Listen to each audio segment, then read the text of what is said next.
그리고 이제 마지막 트랙입니다. 마지막 트랙은 멀티팩터 모델을 활용한 시장 구면 진단이라고 하는 주제를 가지고 진행을 하도록 하겠습니다.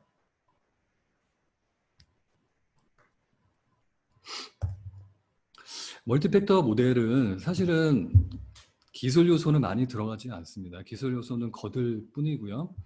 사실은 이제 파이낸셜 널리지에 많이 기대해 있는데요.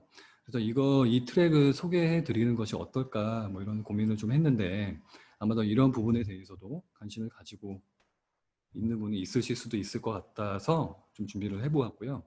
이 트랙의 어떤 큰 컨셉은 우리가 데이터를 통해서 뭔가를 찾아내는 작업을 하지 말고 시어리상, 파이낸스 시어리상에서 이미 학술적으로 경험적으로 증명된 금융 이론, 직관들을 믿고 이걸 그대로 모델을 만들어 보자 라고 하는 컨셉입니다. 그래서 이거를 코스피 시장에 적용을 해 보았고요. 여기서 활용되는 데이터는 코스피를 구성하고 있는 종목 데이터들이에요. 그래서 그 종목 데이터들을 통해서 이 코스피 시장을 설명하는 컨셉입니다. 그래서 이 트랙에서는 예측력이 주가 아니고요. 지금 현재 시장이 어떻다라고 하는 설명력에 포커스가 되어 있습니다. 이 배경을 알고 가면 좀 이해가 되기 쉬우실 것 같아요. 아마도 뭐 관련 전공을 하시거나 투자론 같은 거를 좀 들으셨던 분들은 이제 너무나 잘 아시는 내용일 텐데요. 노벨 경제학상을 수상한 유진 파마 교수가 65년도에 효율적 시장 가설이라는 이론을 발표를 합니다. 이 가설의 결론은 아무도 미래 주가를 예측할 수 없다는 것이에요. 그래서 이거를 조금 더 내부적으로 좀 들여다보면 과거 주가를 분석해 봐야 미래 주가를 예측할 수 없어라고 하는 거고요. 이 말은 이제 차트 분석이 안 된다는 얘기고 또 재무제표 같은 공개된 정보로도 미래 주가를 예측할 수 없다라고 말합니다. 이거는 이제 밸류 분석이나 가치 분석이나 펀더멘탈 분석도 워킹을 안 한다는 얘기이고 심지어는 공개되지 않은 내부자 정보도 주가에 반영되어 있다라고 말하고 있습니다. 그래서 여기서 이제 종합하는 의미하는 바는 시장은 굉장히 효율적이기 때문에 어떤 모든 정보가 다 주가에 포함이 되어 있다라고 하는 거죠. 그래서 이 이론이 아마 60년대 말부터 이 시장을 지배를 했습니다. 그래서 이를 부정하면 학계에서 매장당할 정도로 종교적으로 받아들여지는 현상이 있었는데요. 그 이후에 파마 교수가 계속 시장을 들여다보니까 소형주하고 무려 이제 한 25년 이상을 이런 상태로 이제 흘러갔는데요.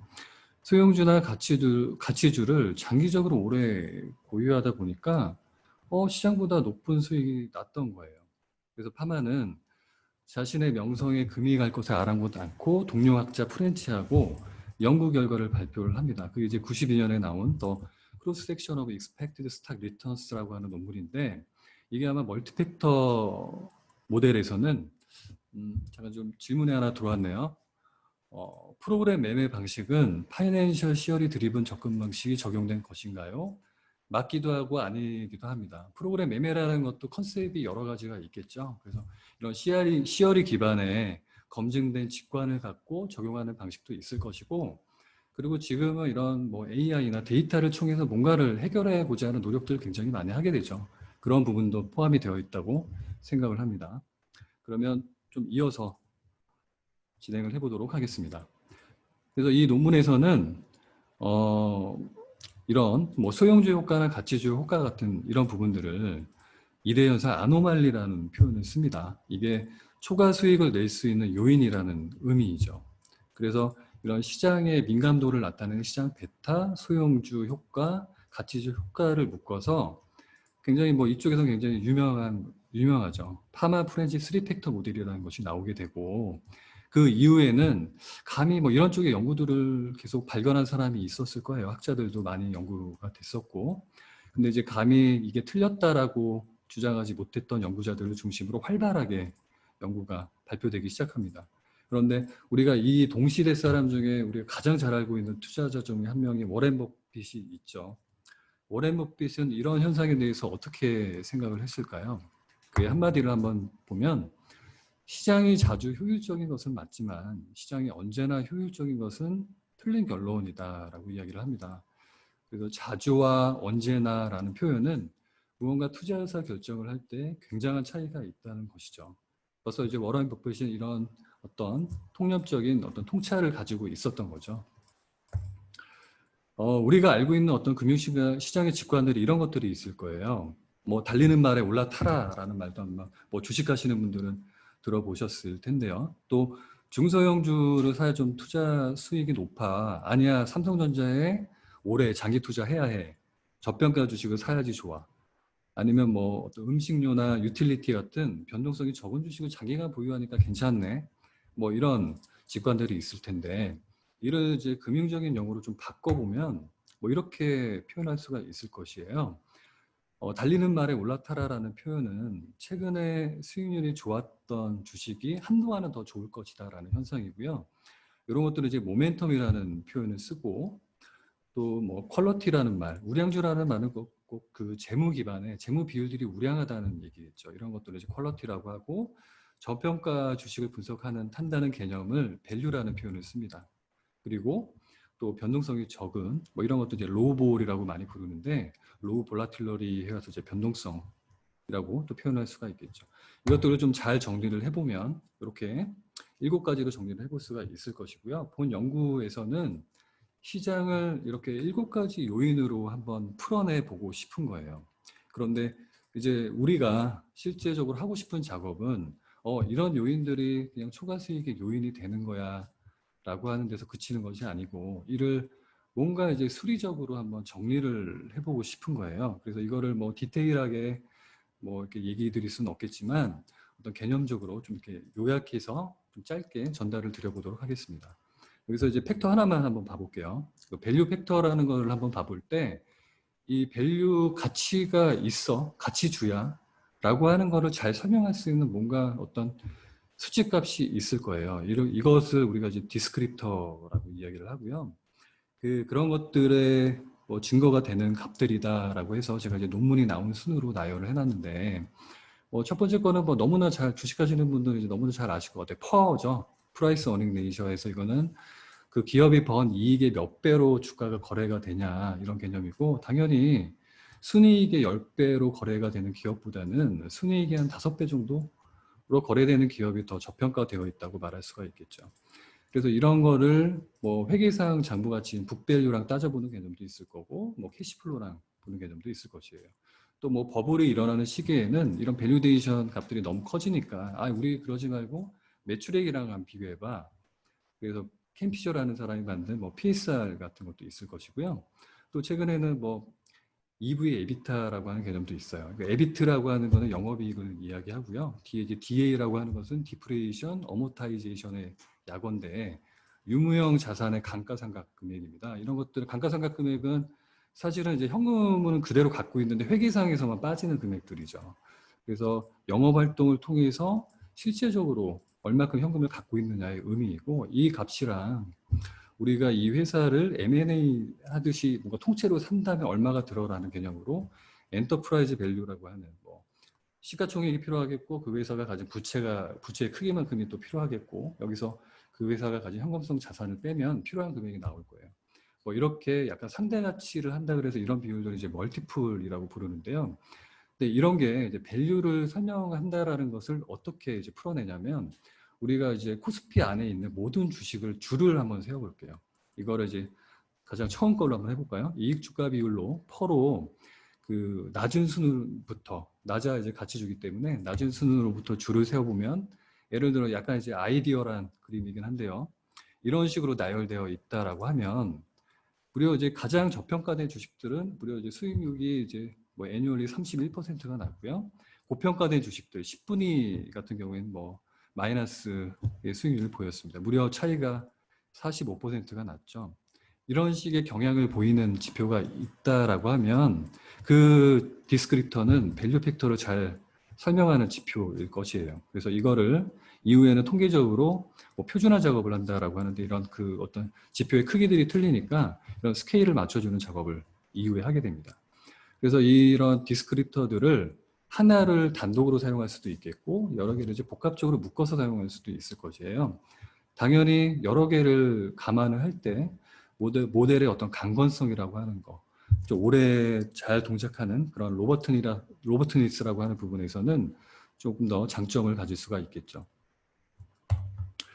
그래서 그렇게 전체 팩터에 대해서 다 풀어냈다라고 보면 다음처럼 정리를 한번 해볼 수가 있을 것입니다. 그 거래소 안에 있는 모든 종목들을 삼성전자, 예를 들어 뭐 삼성전자의 수익률은 뭐 무위험 수익률 같은 경우에 뭐 우리가 은행 금리 같은 거 떠올려 볼게요. 그거 플러스 가치 팩터에 대한 노출도라고 표현된 부분은 아까 전장에서 본 그 표준화 값이라고 생각을 하게 하면 되시고요. 그 노출도 곱하기 시장에서 작용하는 가치 팩터의 수익률을 곱한 값이 될 거고요. 이거를 뭐 사이즈 팩터, 저변동성 팩터, 모든 팩터들에 대해서 나열할 수가 있을 것이에요. 그리고 이거를 전 종목에 대해서 이걸 정리를 해놓는다라고 생각을 한번 해보죠. 그리고 무위험 수익률은 왼쪽으로 이제 이항을 시켜버리면 무위험 수익률 대비 삼성전자의 초과 수익률 같은 개념이 돼서 이 항도 없애버릴 수가 있습니다. 그래서 아마 데이터 분석 직무 쪽에서 일하시는 분들은 아마 이 정도까지 딱 나오면 좀 눈치를 채셨을 텐데, 이를 이렇게 리그레션 같은 이 데이터 형태로 만들고 리그레션 같은 거를 작업을 해보면 팩터 리턴을 구할 수가 있어요. 그러니까 그게 우리 가치 팩터 노출도가 전체 시장에서 모든 종목마다 있겠죠. 거기에 딸려 있는 코이피션트 회귀 계수를 우리가 얻을 수가 있는데, 이 회귀 계수의 의미는 우리가 Y가 수익률이기 때문에 가치 팩터에 대한 팩터 리턴, 팩터 수익률이 될 것입니다. 그래서 이것들을 시장에 대해서 전 팩터별로 다 구해볼 수가 있게 되고요. 이렇게 구하면 팩터 노출도라는 것은 개별 종목이 각 해당 팩터들에 대해서 얼마나 열려 있는지, 노출되어 있는지를 파악할 수가 있게 되고, 그리고 팩터 수익률은 어떤 식으로 영향을 끼치는지를 알 수 있게 됩니다. 그래서 시장을 전체 종목을 들여다보지 않고 팩터 수익률 7개만을 놓고 설명을 할 수가 있게 되겠죠. 그래서 이거를 장기간 데이터로 멀티팩터 모델을 적용해서 애뉴얼에 한번 정리를 해본 그림입니다. 한 2005년부터 작년까지 2019년까지 정리가 되어 있고, 맨 아래에 마켓이라고 되어 있는 부분은 코스피의 수익률이에요. 그리고 위에 있는 것들은 각 팩터들의 팩터 리턴이 되겠고요. 뭐 하나 예를 한번 보고 넘어가죠. 예를 들어 한 2017년도를 한번 살펴보면 2017년도를 기억을 해보면 시장이 좀 굉장히 지지부진하다가 뭔가 턴어라운드 하면서 시장이 좋아진 해인데요. 한 23% 정도 지수의 상승이 있었고, 그 해 어떤 팩터들을 쭉 위에서부터 한번 내려가 보면 숫자가 큰 것들, 눈에 띄는 것들을 한번 살펴보죠. 리퀴디티 유동성이 좀 눈에 크네요. 이것들이 눈에 그 숫자가 좀 탐지가 되고, 밑에 사이즈를 보면 양수로 15%가 기재가 되어 있는데, 이거는 대형주 효과가 굉장히 좋았다는 의미가 되겠고요. 밑에 볼라틸러리도 숫자가 꽤 큽니다. 음의 방향으로. 이거는 변동성이 작은 그 효과가 굉장히 있었다라는 이야기이죠.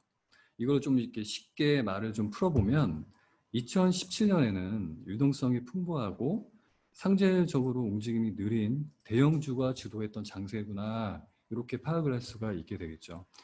떠올려 보면 아마 2016년 말, 2017년 뭐 이때부터 우리가 뭐 경기 순환 주식이라고 하죠. 이런 시크리컬 주식들을 기반으로 뭐 하이닉스도 많이 오르고 뭐 삼성전자도 많이 오르고 이랬던 거를 떠올려 볼 수가 있으실 거예요. 그리고 이거를 우리가 팩터별로 누적적으로 큐뮬레이티브하게 우리가 수익률을 그려보면 우리나라 시장에서는 이게 이제 다 아노말리들이기 때문에 또 뭐 음의 방향이라고 해서 나쁜 것이 아니고요. 반대 방향으로 좋게 작용을 한다라는 의미이죠. 그래서 뭐 밸류나 사이즈, 저변동성 같은 팩터들이 가장 장기간으로 봤을 때는 효과가 좋았다라고 말을 할 수가 있습니다.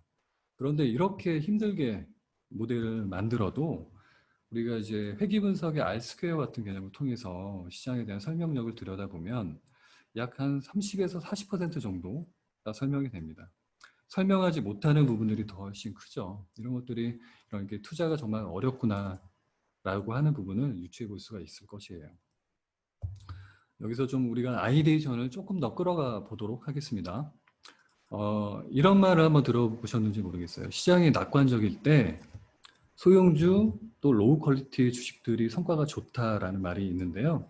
요거를 좀 쉽게 이야기를 좀 풀어보면 시장이 좋을 때는 뭐 좋은 주식들뿐만이 아니라 뭐 소형주라든가 로우 퀄리티라고 하는 건 뭐 품질이 안 좋은 주식들이잖아요. 이거는 흔히 말하는 이제 리스키한 섹터라고 말할 수 있는데 이런 주식들까지 자금이 유동성이 풍부해져서 오른다라고 하는 거죠.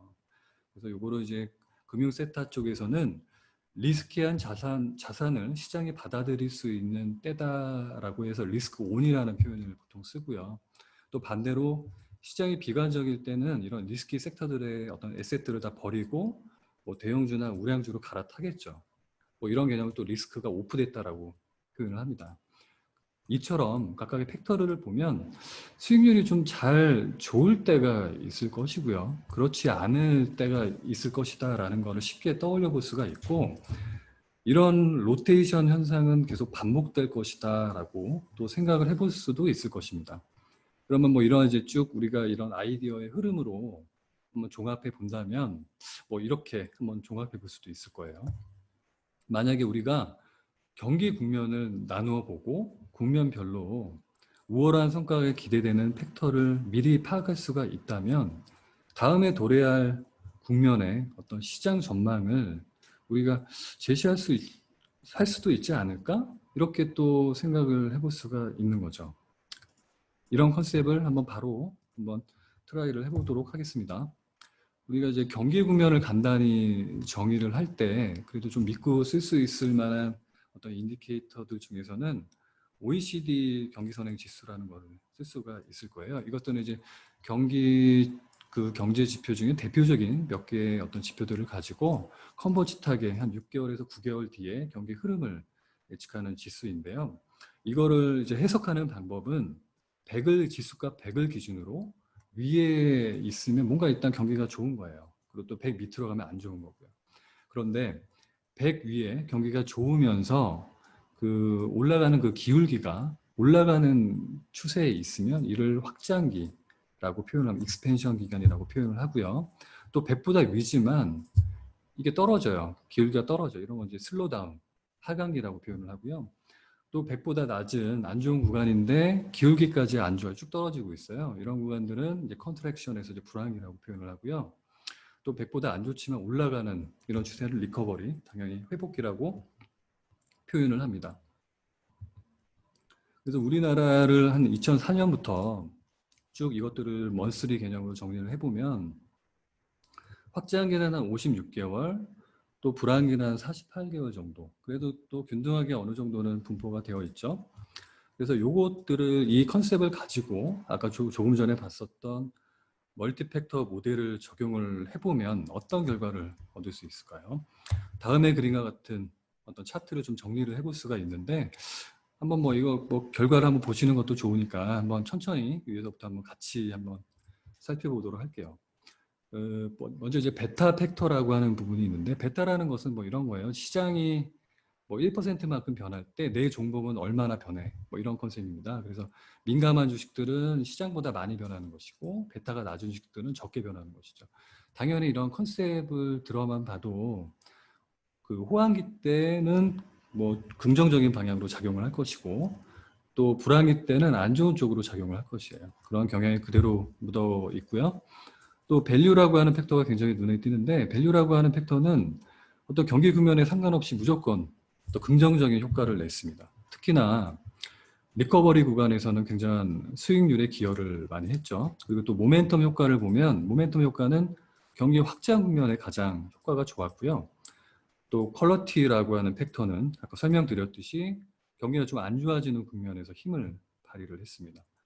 또 소형주 효과는 리커버리 구간에서 역시 크게 수익을 냈는데요.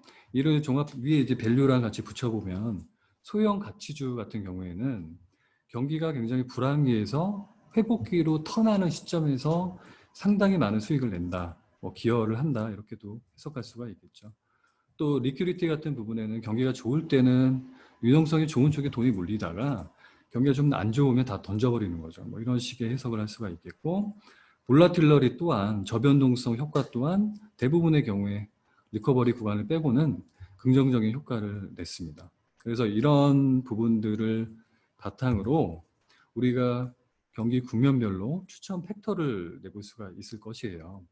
근데 이제 경기 이렇게 추천 팩터를 정할 때는 수익률이 높다라고 해서 무조건 이렇게 가장 좋습니다라고 하는 컨셉은 아니고 우리가 이제 펀드를 평가할 때는 항상 수익률과 변동성을 같이 고려를 합니다.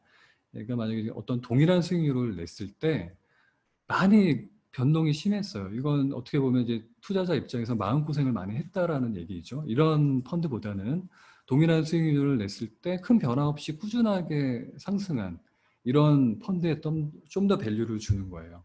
이런 컨셉을 이제 샤프 지수, 이런 컨셉 중에 하나가 샤프 지수인데, 이런 컨셉을 고려해서 추천을 했을 때는 우리나라 시장에서는 리커버리 구간에서는 밸류 팩터, 사이즈 팩터, 퀄리티 팩터가 좋았고요. 또 호황기 때는 저변동성 팩터와 사이즈, 밸류 팩터가 좋았습니다. 또 후퇴기 때는 모멘텀과 퀄리티가 좋았고요. 불황기 때는 볼라틸러리와 퀄리티가 좋았네요. 그럼 뭐 이런 질문 한번 해볼 수가 있겠죠. 지금 현재 시점에서 다음 도래할 시장의 국면은 어떤 스타일이 될까? 뭐 이런 질문 던져볼 수 있을 텐데, 아마 지금이 그래도 후퇴기에 가깝죠. 후퇴기라고 볼 수가 있는데, 많은 뭐 전문가들 그런 코멘트들을 보면 불황기로 갈 확률이 굉장히 높지만, 여기서 뭔가 좀 회복이 된다면 리커버리 구간으로 진입할 수도 있겠죠. 그래서 불황기로 갔을 때는 볼라틸러리 퀄리티 팩터에 좀 그 작게 움직이는 대형 우량주 같은 걸 얘기하겠죠. 이런 것들에 좀 집중하고, 만약에 리커버리 구간으로 간다면 소형 가치주, 뭐 그 재무적으로 우수한 어떤 그 종목들과 함께 소형 가치주에도 관심을 가져보는 것, 이게 뭔가 포트폴리오 관리 측면에서 좋겠죠. 네, 제가 준비한 자료는 여기까지이고요. 이게 아마 뭐 갖고 있는 백그라운드들이 다 틀리시기 때문에 이거를 뭔가 좀 딥하게 풀어내지 못하고 좀 편하게 들으실 수 있게 자료를 좀 정리한 부분들이 있습니다. 그래서 이런 쪽에 관심이 있으시고 혹시나 뭔가 질문이 필요하시다면 뭐 메일로 주셔도 제가 대답할 수 있는 선에서는 질문을 드리도록 하겠고요. 일단은 긴 시간 경청해 주셔서 감사드리고요. 이후에는 어떻게 진행을 할까요? 오늘 강연 관련한 케이스 간단하게 코드 돌려보신 사례가 있을까요? 라고 했는데요. 이 트랙들은 전부 다 실제 구형까지 같이 했던 트랙이고요. 이론적으로만 뭐 리포팅을 한 트랙들은 아니고요. 아까 중간중간에 설명드린 그런 차트들은 실제 데이터를 통해서 나온 결과물들입니다.